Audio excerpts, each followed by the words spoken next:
Chapter 10. Sunday evening, Nick and Chase drove to his parents' home to pick up Allie. He timed it so that he and Chase would be walking in the door just as they were setting down for dinner. Sure enough, the aroma of Minnie's crispy fried chicken met them as Nick pulled the screen door open. The seasoned aroma was accompanied by talking and laughter around the table. "Looks like we're just in time," Nick said, patting Chase on the back as they stepped into the dining room, only to be greeted by more than just his mother's good cooking. There at the table sat his little brother, Officer David Moran. "Man, it is good to see you." David laughed, getting up and pulling Nick in for a hug. "When did you get in?" Nick asked, slapping David heartily on the back. "This morning. How long has it been?" "Well, this guy," David said, looking up a few inches at Chase. "was probably 12. "Hi, Uncle David," Chase said, giving David a hug. "You've gotten taller, look at you." David said, stepping back to get a good look at his nephew. "That's what Grandma always says." Chase laughed. "See, I told you." Minnie beamed, setting a serving bowl of mashed potatoes on the table. "Oh, I can't wait until Lainey gets here," she said, barely able to contain herself. "Lainey and Vincent will be here soon, man." George said, piling a spoonful of mashed potatoes on his plate, beside 2 large pieces of chicken, a helping of collards, and 3 buttermilk biscuits. "Lainey's coming too? What's the occasion?" Nick asked, the laughter still in his voice. "What do you mean, what's the occasion? It's your mother's birthday, or have you forgot?" George asked sternly, rearing back in his chair. Nick felt warm around the collar with everyone's eyes upon him, including his kids.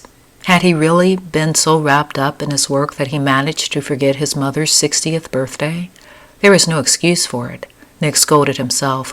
Pushing aside the laughter and comments exchanged from the others on the matter, Nick came around the table and wrapped his arms around Minnie's shoulders, giving her a loving squeeze. "Happy birthday, Ma," he whispered. "Nicky, don't go feeling bad," Minnie said in the same tone against his ear. "You're here now, that's all that matters." Lainey came in, followed by Vincent, who wore the same cool demeanor Nick remembered all too well from Vincent's last visit. There was something about the guy that Nick didn't trust, but at the moment he couldn't judge anyone too harshly. Even Vincent remembered the special occasion with Lainey's help, of course, and came bearing gifts. Happy chatter filled the room as everyone gathered around the table, indulging their hungry appetites. "Aunt Lainey, when are you getting married?" Allie asked, swinging her feet back and forth beneath her chair. "Yes." Minnie cut in. "Have you and Vincent set a date?" "Well," Lainey said, gazing across the table at Vincent. "We've decided June 25th. That's 1 week after my birthday. Don't forget Nick." She teased. Everyone laughed, with exception of Nick. Tried as he might, but his embarrassment regarding the matter was still too fresh. "Leave the man alone," Vincent said, with his eyes fixed on Nick from over the piece of chicken in his hand. "Lainey tells me you've been working on the counterfeiting case. Do you have any solid leads yet?" The question shifted everyone's attention to Nick. This day had no intentions of getting any better. "Yeah, we're making progress," Nick said, followed by a forkful of mashed potatoes. "Counterfeiting, huh?" David said.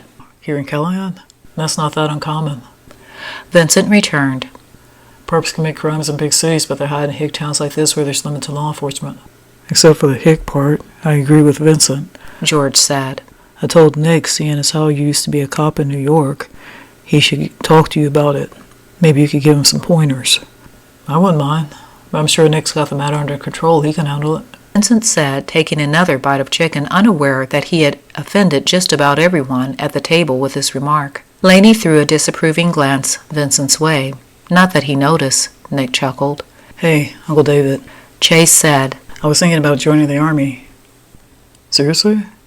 David said, catching the shock written on Nick's face. "Yeah, do you think I should?" "Well, Chase, the Army can always use a good man." "Is it as hard as everybody says?" Chase asked. "You've never talked to anybody in the Army before?"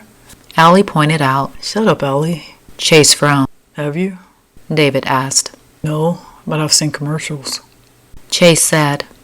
David, trying to hold back his laughter, paused to choose his words carefully before answering. "Commercials are informative," David said finally. "but they don't cover everything Army life demands." "What exactly do you do again?" Chase asked with a chuckle that was drowned out by everyone's laughter. "I'm an officer. which means I'm responsible for leading my soldiers in high-level strategic maneuvers. I devise tactical operations, implement peace efforts in countries with unstable environments, governments, the list goes on. Have you ever fought in a war? Our unit was deployed to Afghanistan after 9/11. Were you scared? Absolutely. But your country is counting on you to do what you're trained to do, so you push your fear aside and go to work. David said, his words mixed with modesty and pride. I hear you get to travel. Is that true? Chase asked, becoming more enthralled by the second. Yeah. David chuckled, feeling a bit uncomfortable having everyone's attention on him. You name it. I've been there, or somewhere in close proximity of it. That's so cool. That's what I want to do. Anything to get out of this stupid town. Chase. Laney scolded before George had the chance to step in. I'm sorry, it's just there's nothing to do here. Callahan is so boring. Chase complained. Well, David said, joining the army is a good way to escape boredom, that's for sure. But once you're there, you'll find that it may not be the excitement you were looking for. Chase looked a bit deflated as an awkward silence fell over the room. Miss Moran, you really outdid yourself. Vincent said, going in for another helping of collards. Thank you, Vincent. Minnie smiled. Yeah, man. Dinner was real good. George said as everyone else chimed in with their compliments, getting the conversation back on track.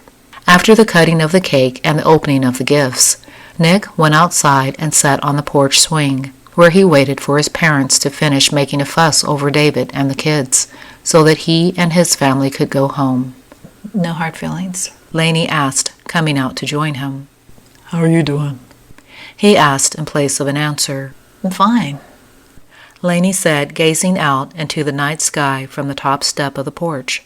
The air was clean and fresh, with the sweet fragrance of purple jasmines and fluffy pink peonies. Ma called me the other night. Laney said, turning around facing Nick. She told me how hard you've been working on that counterfeiting case. She sounded pretty worried. She never said anything to me about it. You know, Ma. She never tells you anything directly. I know it's been tough on you since Susan left. I've got to be the biggest jerk, she said, plopping down on the swing beside him. I am so sorry. For what? Nick asked. I was just kidding, what I said about not forgetting my wedding. You never really had a sense of humor. Nick teased. Oh, shut up. Laney nudged his arm.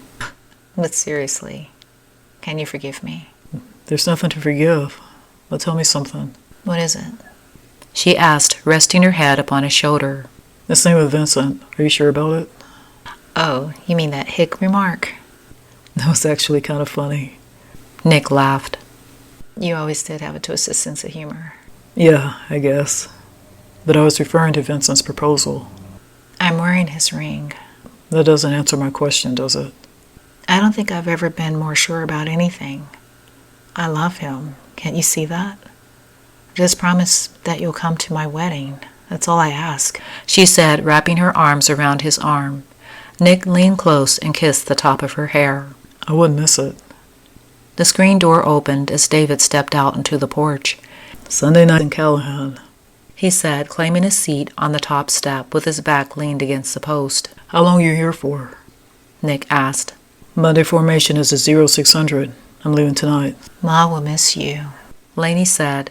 I know. I miss you guys already. It's like I just got here. That's because you did. Laney smiled with regret. Next time I'll put in for an extra day. That'll be nice. Can you believe it? Laney asked, switching gears. It's been almost 5 years since we've seen each other. A lot's changed, Nick said. In a couple of weeks I'll be heading down to St. Simon's Island for a month of rest and relaxation. David grinned. That sounds really nice. Laney returned. Don't tell Chase. Nick laughed. He's young. He'll find out what life is like soon enough. But you're doing a great job with him, Nick. I appreciate that. You ever hear from Susan? David asked. No. When she left, she didn't bother looking back. Well, who needs her, right? Yeah, who needs her? Nick said quietly. Can't believe you're getting married. David said, looking at Laney. I remember you used to write that one kid's name inside little hearts all over my notebook. You mean Logan Phelps? How did you remember that? Because one day he saw it. He was like, what the heck, Moran? David laughed. I am so sorry. Laney gasped as Nick and David laughed. The three continued their conversation, exchanging old stories and more laughter. Having returned home, Nick tucked Allie into bed, and then went to his room and closed the door. It had been an aggravating day from start to finish. He dragged himself across the room and sat down on the foot of the bed, with his elbows on his knees and his head hung low in thought. Humiliation washed over him when he considered the things his own son had said, summing up his job and labeling it as boring, more or less. Nick knew that Chase admired David, being an officer in the Army, but he assumed that Chase thought his work was just as exciting. He was a county sheriff, for crying out loud. His job required more than just handing out speeding tickets to lead-foot drivers. When he wasn't dealing with moving violations and domestic disturbances, he was investigating cases and maintaining order. But there were those days when nothing happened aside from someone jaywalking on Main Street.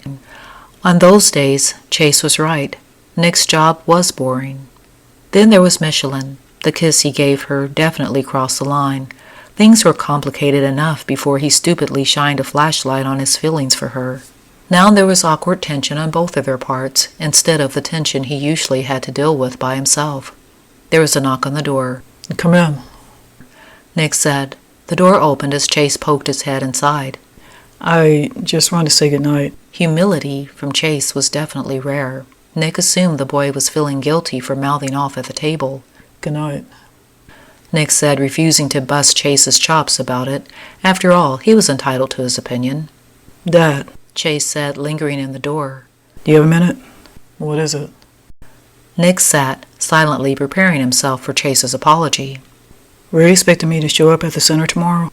Nick couldn't say he wasn't surprised to hear the real reason Chase had come to him. He had been wrong before when it came to figuring out how his son's mind worked. "Why? Did you have other plans?" Nick asked. "Not really. Rippa and I are just gonna hang out. You've been seeing a lot of her lately. You don't have a problem with it, do you?" "No, she's a nice girl." Nick said, trying to be supportive. "She's there for me." "How do you mean?" "She listens to me and she doesn't judge me."